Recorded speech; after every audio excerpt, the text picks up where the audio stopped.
আওয়ামী লীগ আমলেও আমরা এভাবে হামলার শিকার হইনি, বলছেন রাশেদ খান। জানাবো 3 দিনের মধ্যে জাতীয় পার্টিকে নিষিদ্ধের আলটিমেটাম ফারুক হাসানের। এদিকে নূরের উপর হামলার ঘটনা তদন্ত করা হবে, বলছেন প্রেস সচিব। জানিয়ে দিব ভণ্ডামি বাদ দেন স্যার, আসিফ নজরুলকে হাসনাত। এবং সর্বশেষ জানাবো যারা পেছন থেকে খেলার চেষ্টা করছে তাদের হাত ভেঙে দেওয়া হবে, বলছেন সার্জিস। শুনছিলেন সংবাদ শিরোনাম, এবারে বিস্তারিত। আওয়ামী লীগের আমলেও আমরা এভাবে হামলার শিকার হইনি, বলছেন রাশেদ খান। কার্যক্রম নিষিদ্ধ আওয়ামী লীগের আমলেও গণ অধিকার পরিষদের নেতাকর্মীরা আমরা এভাবে হামলার শিকার হইনি বলে মন্তব্য করেছেন দলটির সাধারণ সম্পাদক রাশেদ খান। আজকে গণ অধিকারের নেতা নুরুল হক নূর নিবিড় পরিচর্যা কেন্দ্রে অর্থাৎ আইসিইউতে কেন, তার জবাব সরকারকে দিতে হবে। হামলার ঘটনার বিস্তারিত তুলে ধরে রাশেদ খান বলেন, আজকে গণ অধিকার পরিষদের বিক্ষোভ মিছিল ছিল। আমরা মিছিল নিয়ে পল্টন থেকে যখন কাকরাইলে যাচ্ছি তখন জাতীয় পার্টির কার্যালয়ের সামনে থেকে আমাদের মিছিলের উপর ইটপাটকেল নিক্ষেপ করা হয়। সেখানে পুলিশ এবং সেনাবাহিনী উপস্থিত ছিলেন। সেই হামলায় আমি নিজে আহত হয়েছি, আমার আঙুলে ফ্র্যাকচার হয়েছে। আমি ঢামেক হাসপাতালে চিকিৎসা নিয়ে আবারও আমাদের কার্যালয়ে যাই। হামলার প্রতিবাদে একটি মশাল মিছিল ও সংবাদ সম্মেলনের আয়োজন করা হয়। তিনি বলেন, মশাল মিছিল নিয়ে আমরা যখন আবারও পল্টনে ঘুরে নাচেঙ্গল মোড়ের দিকে যাচ্ছি তখন জাপার কার্যালয়ের সামনে থেকে ইটপাটকেল নিক্ষেপ করা হয়। তখন গণ অধিকার পরিষদের নেতাকর্মীরা প্রতিরোধ গড়ে তোলে। তখন আমরা দেখেছি সেখানে জাপার নেতাকর্মীদের সঙ্গে আওয়ামী লীগের লোকজন জয় বাংলা স্লোগান দিয়ে ইটপাটকেল নিক্ষেপ করছে। জাপার এত সাহস নেই আমাদের উপর হামলা করবে। মূলত এই জাপার ঘাড়ের উপর ভর করে আপা ফিরে আসার একটি চক্রান্ত শুরু করেছে। অন্তর্বর্তী সরকারের উদ্দেশ্যে রাশেদ খান আরও বলেন, আওয়ামী লীগ জাপা কতটা ভয়ঙ্কর হতে পারে আজকের হামলা থেকে আপনারা কিছুটা প্রমাণ পেয়েছেন। যখন আমরা রাত 9:30টার সংবাদ সম্মেলন শুরু করতে যাচ্ছি, আমি কথা বলা শুরু করব, তখন পুলিশ সেনাবাহিনী অতর্কিতভাবে আমাদের উপর হামলা চালায়। নুরুল হক নূরের উপর হামলা চালায়। এই হামলায় নূরের নাক ফেটে গিয়েছে, তার চোখে আঘাত লেগেছে, তার বুকের উপর বুট জুতা দিয়ে পাড়ানো হয়েছে। এখন তার জ্ঞান নেই, তিনি মুমূর্ষ অবস্থায় আছেন। তিনি আরও বলেন, ইতোমধ্যে অন্তর্বর্তীকালীন সরকারের প্রেস সচিব এসেছে, কথা বলছেন। আমরা তার কাছে জানতে চেয়েছি জাতীয় পার্টিকে নিষিদ্ধ করা হবে কিনা, 14 দলকে নিষিদ্ধ করা হবে কিনা, সেনাবাহিনী পুলিশ বাহিনী যারা এই হামলার সঙ্গে জড়িত তাদেরকে শাস্তির আওতায় আনা হবে কিনা। রাশেদ খান আরও বলেন, সংবাদ সম্মেলনে চলা অবস্থায় সেনাবাহিনী যে আগ্রাসীভাবে আমাদের উপর হামলা চালিয়েছে আমরা তার বিচার দাবি করছি। আমরা বারবার বলছি পুলিশ বাহিনী সেনাবাহিনী সচিবালয় সংস্কার করতে হবে। কিন্তু এই সরকার গত 1 বছরে আওয়ামী লীগকে আশ্রয় প্রশ্রয় দিয়ে আশকারা দিয়েছে, যার ফলাফল আজকে দেখলেন গণ অধিকার পরিষদের 2 শতাধিক নেতাকর্মীকে পিটিয়ে রক্তাক্ত করা হয়েছে। সেনাবাহিনী বুটজুতা দিয়ে আমাদের পাড়িয়েছে। আজকে যদি এর বিচার না হয় তাহলে সেনাবাহিনী নিজেকে নিজে কলঙ্কিত করলো। সেনাপ্রধান ও প্রধান উপদেষ্টাকে উদ্দেশ্য করে তিনি বলেন, আমরা সেনাপ্রধানকে দোষারোপ করতে চাই না, কিন্তু আপনাকে জবাব দিতে হবে। আগামী 24 ঘন্টার মধ্যে সেনাপ্রধানকে কৈফিয়ত দিতে হবে। এই হামলা আপনার নির্দেশে হয়েছে নাকি আপনার অগোচরে হয়েছে। অন্তর্বর্তী সরকারের প্রধান ডক্টর মোহাম্মদ ইউনূসকে 24 ঘন্টার মধ্যে জবাব দিতে হবে। এই হামলা কি খোদা বক্সের নির্দেশে হয়েছে নাকি স্বরাষ্ট্র উপদেষ্টার নির্দেশে হয়েছে নাকি আপনার নির্দেশে হয়েছে? 24 ঘন্টার মধ্যে জবাব দিতে হবে। সরকারকে 24 ঘন্টার আলটিমেটাম দিচ্ছি। এর মধ্যে যদি জবাব না দেন, পরবর্তীতে যদি কোনো অঘটন ঘটে, আমরা যদি আইন হাতে তুলে নিই, এর জন্য সরকারকে দায়ী থাকতে হবে। 3 দিনের মধ্যে জাতীয় পার্টিকে নিষিদ্ধের আলটিমেটাম ফারুক হাসানের। 3 দিনের মধ্যে জাতীয় পার্টিকে নিষিদ্ধ করার দাবি জানিয়েছেন গণ অধিকার পরিষদের মুখপাত্র সিনিয়র সহসভাপতি ফারুক হাসান। তিনি বলেন, ফ্যাসিবাদের দোসর এই দলকে নিষিদ্ধ না করা পর্যন্ত আমাদের আন্দোলন অব্যাহত থাকবে। কাল থেকে আমাদের অবস্থান হবে ডু অর ডাই, কারণ হাসিনা সরকারের সব অপকর্মে সহযোগী ছিল দলটি। ফারুক হাসান বলেন, ঐক্যবদ্ধ আন্দোলনের জন্য ইতিমধ্যে বিএনপি, জামায়াত ও এনসিপি সহ গণতন্ত্রকামী সব রাজনৈতিক দলের সঙ্গে আমাদের কথা হয়েছে।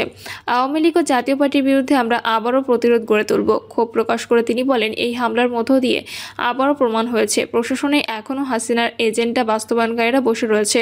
তাদের চিহ্নিত করে অবিলম্বে ব্যবস্থা নিতে তিনি সরকারের প্রতি দাবি জানান। নূরের উপর হামলার ঘটনা তদন্ত করা হবে, বলছেন প্রেস সচিব।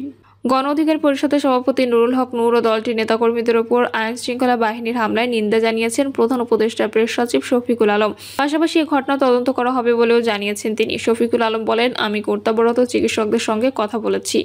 ডাক্তাররা জানিয়েছেন নূরের নাক ও চোখের কাছে আঘাত লেগেছে, ইন্টারনাল ব্লিডিং হচ্ছে এবং তিনি সেমি কনসাস অবস্থায় আছেন। পরবর্তী পর্যবেক্ষণের জন্য চিকিৎসকরা কিছুক্ষণের মধ্যে তাকে নিবিড় পরিচর্যা কেন্দ্রে নেবেন, পাশাপাশি কিছু টেস্টও করবেন। তিনি বলেন, নূরের উপর হামলা খুবই ন্যাক্কারজনক একটি একটি ঘটনা। আমরা এটা নিন্দা জানাই। এই পুরো ঘটনা আমরা তদন্ত করব।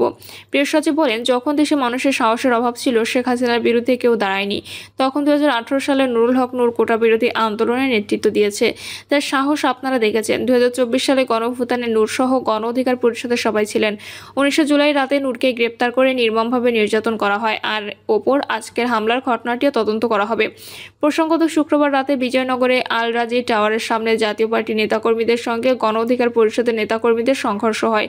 পরে দুপক্ষকে ছত্রভঙ্গ করতে বল প্রয়োগ করে আইন শৃঙ্খলা বাহিনী। এতে গণ অধিকার পরিষদের সভাপতি নুরুল হক নূর ও দলের সাধারণ সম্পাদক রাশেদ খান সহ অন্তত 50 জন আহত হন। আহত নূরকে প্রথমে রাজধানীর ইসলামিয়া হাসপাতালে নেওয়া হয়। পরে চিকিৎসকদের পরামর্শে রাত 11টার দিকে ঢামেক হাসপাতালে জরুরি বিভাগে স্থানান্তর করা হয়। বর্তমানে তিনি দলের আহত অন্য নেতাকর্মীদের সঙ্গে চিকিৎসাধীন রয়েছেন। নূর ঢামেকের জরুরি বিভাগের 3 নম্বর ওয়ার্ডে চিকিৎসাধীন। ভণ্ডামি বাদ দিন স্যার, আসিফ নজরুলকে হাসনাত। গণ অধিকার পরিষদের সভাপতি নুরুল হক নূরের উপর হামলার প্রতিবাদ জানিয়েছে দলটির আইন উপদেষ্টা ও ঢাকা বিশ্ববিদ্যালয়ের আইন বিভাগের অধ্যাপক ডক্টর আসিফ নজরুল। তবে তার এই প্রতিবাদ ঘিরে জাতীয় নাগরিক পার্টি নেতা হাসনাত আবদুল্লাহ সামাজিক মাধ্যমে তীব্র প্রতিক্রিয়া জানিয়েছেন। এই পোস্টে মন্তব্য করে হাসনাত আবদুল্লাহ কড়া ভাষায় লেখেন, প্রতিবাদের কাজ আপনার, ভণ্ডামি বাদ দেন স্যার। যেই জন্য বসানো হয়েছে সেটা না করে কি করছেন এসবের হিসাব দিতে হবে। কে কোথায় কিভাবে কোন কাজে বাধা দিচ্ছে এসব খবর আমাদের কাছে আছে। এসব প্রতিবাদের ভং না ধরে কাজটা করেন। আসিফ নজরুলের প্রতিবাদ অনেকে সমর্থন জানালেও এনসিপি নেতা হাসনাত আবদুল্লাহ তীব্র প্রতিক্রিয়ায় সামাজিক মাধ্যমে নতুন করে আলোচনা শুরু হয়েছে। কেউ কেউ এটিকে রাজনৈতিক দায় এড়ানোর চেষ্টা বলেও উল্লেখ করেছেন। যারা পেছন থেকে খেলার চেষ্টা করছে তাদের হাত ভেঙে দেওয়া হবে, বলছেন সার্জিস। রাজধানীতে জাতীয় পার্টি ও গণ অধিকার পরিষদের নেতাকর্মীদের মধ্যে সংঘর্ষ আইন শৃঙ্খলা বাহিনীর হামলায় গুরুতর আহত হয়েছেন গণ অধিকার পরিষদের সভাপতি নুরুল হক নূর। এই হামলা তীব্র নিন্দা জানিয়েছেন জাতীয় নাগরিক পার্টির মুখ্য সংগঠক সার্জিস আলম। নুরুল হক নূরের উপর হামলার ভিডিও নিজের ফেসবুক শেয়ার করে তিনি প্রশ্ন তোলেন। ফেসবুক পোস্টে সার্জিস আলম উল্লেখ করেন, ফ্যাসিস্ট বিরোধী লড়াইয়ের মাধ্যমে হাসিনা পতন আন্দোলনের অন্যতম সহযোদ্ধা নূর ভাইয়ের উপর সেনাবাহিনীর এই বর্বর রক্তাক্ত হামলাকে আমি স্বাভাবিক হামলা হিসেবে দেখি না। সার্জিস বলেন, সেনাবাহিনী কখনো উপরের নির্দেশ ছাড়া একটি পদক্ষেপও নেয় না। সেনাবাহিনীর ভেতর থেকে কার নির্দেশে নূর ভাইকে রক্তাক্ত করা হলো তার জবাব সেনা প্রধানকে দিতে হবে। একই সঙ্গে সেনাবাহিনীর ভিতরে কারা একটি রাজনৈতিক দলের সভাপতিকে মেরে হলেও জাতীয় পার্টিকে রক্ষার মিশনে নেমেছে সেটাও খুঁজে বের করতে হবে। তিনি আরও দাবি করেন, পুলিশের মধ্যকার যে আওয়ামী দালালরা এখনো রয়ে গেছে তাদের বিরুদ্ধে কঠোর ব্যবস্থা নিতে হবে। শেষে তিনি লেখেন, সেনাবাহিনী ও পুলিশ নুরুল হক নূরকে ভালোভাবেই চেনে, তারপরও পরিকল্পনা করে তাকে রক্তাক্ত করা হয়েছে। যারা পেছন থেকে কালো হাতের খেলা খেলার চেষ্টা করছে তাদের কালো হাত ভেঙে দেওয়া হবে। এর আগে এই ঘটনা নিয়ে আরেকটি পোস্ট করেন সার্জিস। তিনি লেখেন, প্ল্যান বি হলো জাতীয় পার্টির উপর ভর করে আওয়ামী লীগকে ফিরিয়ে আনা। এ কারণে জাতীয় পার্টির বিষয়ে জিরো টলারেন্স উত্তরপাড়া দক্ষিণপাড়া মিলে একাকার হয়ে গেছে। নূর ভাইয়ের উপর বর্বরতম হামলার মূল কারণও এটি, অর্থাৎ জাতীয় পার্টির বিষয়ে সব দলকে কঠোর বার্তা দেওয়া হয়েছে। তিনি বলেন, এমন ঘৃণ্য হামলার নিন্দা জানায়। আওয়ামী লীগ যেমন অপরাধী তেমনি এর দোসর বি টিম এবং বৈধতা দানকারী জাতীয় পার্টি একইভাবে অপরাধী। জাতীয় পার্টিকে বিচারের আওতায় আনতে হবে। আওয়ামী লীগ এবং জাতীয় পার্টি একই পথের পথিক, তাদের পরিণতি একই হবে। প্রিয় দর্শক, এই ছিল এখনকার সর্বশেষ সংবাদ। আপডেট সব সংবাদ পেতে চ্যানেলটি সাবস্ক্রাইব করে বেল আইকনটি ক্লিক করে রাখুন।